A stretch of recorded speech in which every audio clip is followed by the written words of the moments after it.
Ano pong hakbang ang ginagawa po ngayon ng DMW dito po sa utos ng Pangulong Ferdinand R. Marcos Jr. na i-locate and i-account ang lahat po ng mga Pilipino sa Israel kung saan po inatake ng fundamentalist and militant Hamas have led to airstrikes po dyan sa Gaza. Attorney. Opo, nung Sabado po na italaga na natin ang Task Force Israel Help Desk, 24/7 Help Desk po ito with a 1348 hotline at nakakalap na po tayo ng mga request for assistance.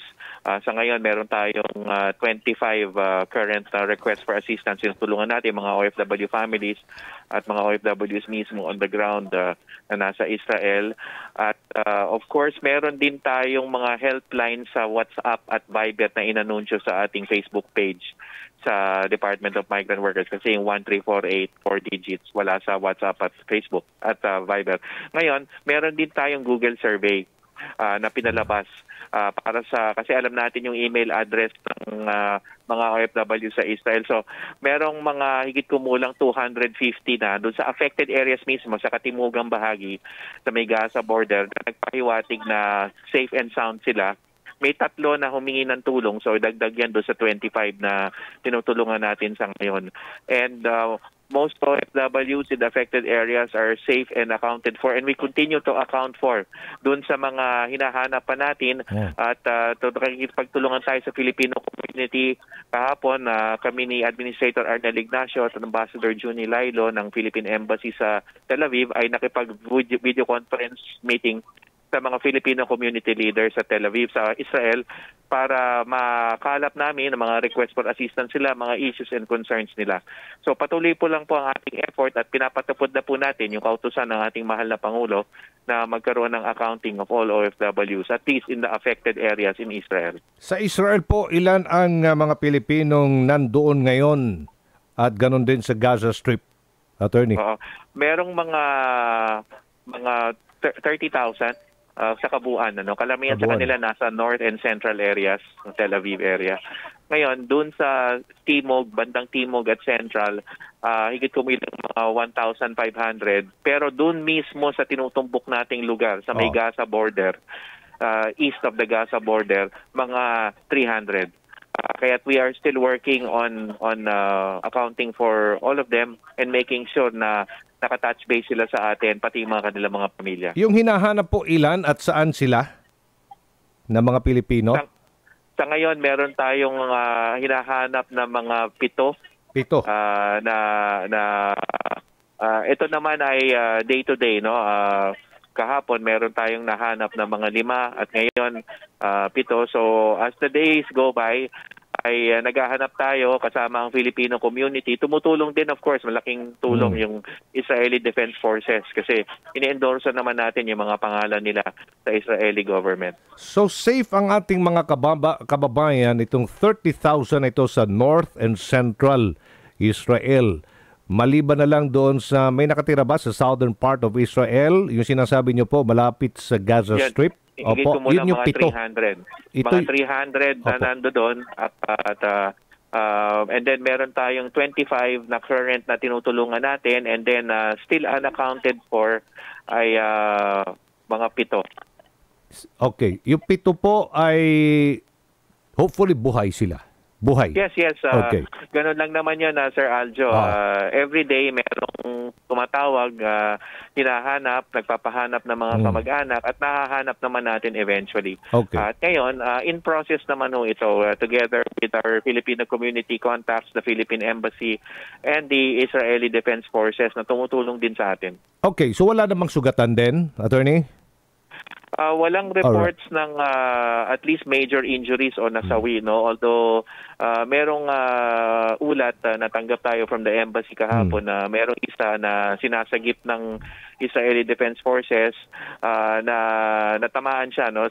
Pero minor injury lang sa bandang braso niya. So hindi ganoon kagrabe yung injury. How about yung report na kidnapping ng embahada ng Pilipinas sa Tel Aviv? And they are still verifying unconfirmed reports. Yes, Ilan ho ito? we have been aware of this since Saturday, no, na merong isang pangalan na binigay sa amin, merong isang OFW na allegedly abducted, but we still could not confirm, no? We still could not confirm. He is one of those unaccounted for, but still we are trying to locate him together with, again, the Israeli Defense Forces. And hindi pa makumpirma talaga na na-abduct siya o he is in harm's way. Wala ho tayong confirmation na gano'n at this stage. Okay. Meron ba tayong mga kababayan na nais nang umuwi o magpa-repatriate? Ano po ang prosesong ginagawa po ngayon ng pamahalaan ng Pilipinas sa mga nais pong umuwi kagad? May mga naipit ho ba na mga turista din ngayon sa Israel? Well, sa pagkakaalam namin, yung Philippine Embassy who handles the OFWs, no, ay nagsasagawa rin ng tulong sa may mga estudyante na ang turista na accounted for. Ngayon, yung sa repatriation, ang primary advice kasi, primary option ngayon is to stay put and find shelter. No? Kung may sirena na tumunog, find a bomb shelter at stay safe. Kasi lahat naman ng mga OFWs are caregivers. At least karamihan sa kanila nakatira sa mga employer households nila, sa bahay ng mga employers nila. So they are safe and sound in the confines of the homes of their respective employers. So stay put where you are. Hindi pa advisable yung mag-transport. Kasi pag repatriation yan, di ba Sir Aljo? Mass effort yan. At hindi advisable yung ganong klaseng activity ngayon gawa ng sitwasyon doon on the ground. So stay put muna. There will be a proper time for repatriation. And kapag binigyan tayo ng senyales, ay magsasagawa tayo ng repatriation effort. Hindi naman po issue ang budgetary and human resources. Nakapag na po ito. We are ready and prepared to repatriate. But right now is just not the proper time to do so. Okay. Hindi mo natin napaalisin ang mga OFWs, pati na mga turistang papunta ng Israel sa mga oras na ito? Tama yes, ko ba, that's right. Attorney? Ang Ben Gurion International Airport is closed. Okay. So, hindi sila papapasukin. So, hindi po muna nagde-deploy ang mga OFWs papuntang Israel. Ano pong mga specific instruction ng Pangulong Marcos Jr. po sa inyo dyan sa DMW Kagnay sa gulo pa rin sa Israel?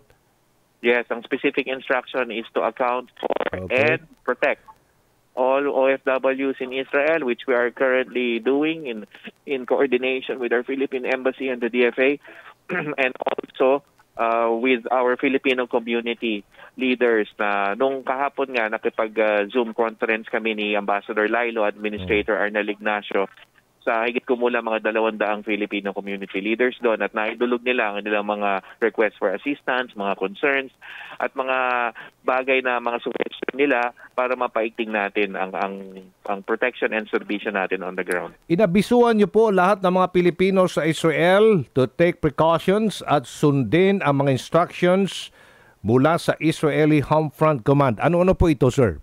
Para sa ating mga kababayan nakatutok ngayon, lalong-lalo na sa Israel. Essentially is to stay put, no? Where they are.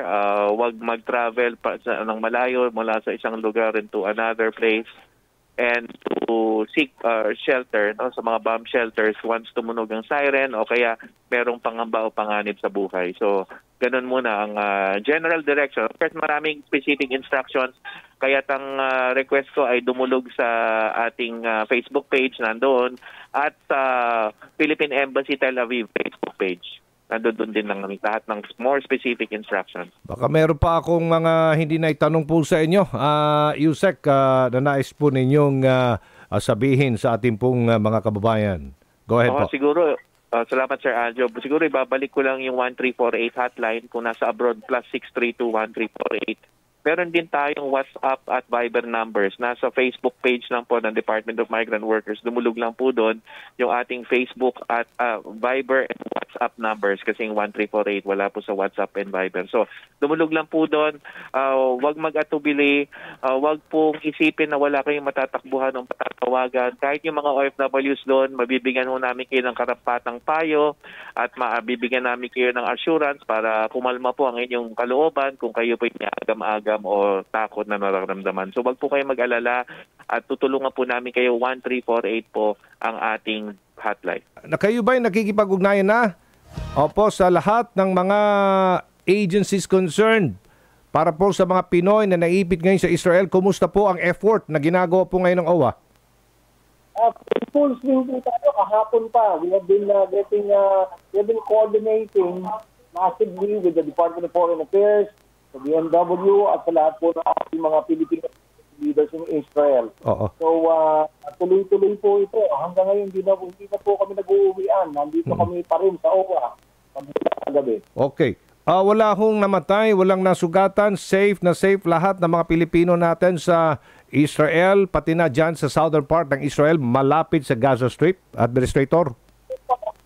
So far, sir, yung isa pong napabalita na nabaril, Joey Pasulingan, caregiver, ito pa nasa ospital na, recovering. Anong pangalan, no? Joey? Joey Pasulingan. Oo. Siya po'y nabaril saan? Ito sa caregiver ito sa Israel. Opo. Kaya nakakumpirma natin, nasa ospital na siya. Ano ba? Ano ba? Caregiver ho siya, kasambahay, or skilled worker? Caregiver. Caregiver. Siya na po ay safe ngayon sa ospital? Yes. Opo, okay. Hindi po malinaw ang inyong komunikasyon, sir. Ano pong pangalan ulit? Joey Pakolingan. Pakolingan. Opo, Pakolingan. Opo. So maliban kay Joey, accounted lahat ng mga Pilipino po ngayon sa Israel? So far, ingat tayo ng mga sakto kaagad ng mga pronouncements as we do await full clearance from the Israeli government para makapasok tayo. Okay. Balikan ko lang po si Joey po. Kumusta ang estado niya? Stable naman ba sa ospital? Oo, in fact, nagkakatay ng kami ng transmission ng kanyang pictures doon. Mm-hmm. So far, yan muna ang aming maibibigay. And then, yun namang yung iba pa, binomonitor natin mabuti, kagaya itong isang nawawala na si Leonor Pacheco. Leonor? Yung wife ito natin, dito muna sa OWA para monitoring the whereabouts of her husband. Okay. Leonor Pacheco, tama ho ba? Ito'y nawawala. Leonor Pacheco. Opo, okay. Meron ding mga balita na may kinidnap. Are you still verifying this unconfirmed report? So, totoong meron pong nakidnap na mga Pilipino? We're still verifying all these. Kasi, yung iba kasi mga binibigay na mga videos and sketchy reports sa mga pagkumpirma namin, hindi Pilipino yung iba eh. So, we're really very careful, katulad na baka mamaya mali ang aming maibigay na information. But we assure lahat po ng contingency plans are in place, and as soon as we are given full clearance, all these will be implemented in full scale. Opo. And then, massively, we are coordinating with the Department of Foreign Affairs, Ambassador Lilo. We have been communicating him since last night, the DMW, at pati mga Filipino community. Ang area of conflict sa Gaza area dito sa South, Gaza and the Gaza Strip. Meron tayong 137 Filipinos there dito sa Gaza area, pero ito ay karamihan dito mga residente na at may mga asawa ng mga Palestino. Dito sa Gaza Strip, dyan sa Ascalon, and Estirat, meron tayo dyan mga dalawang OFW.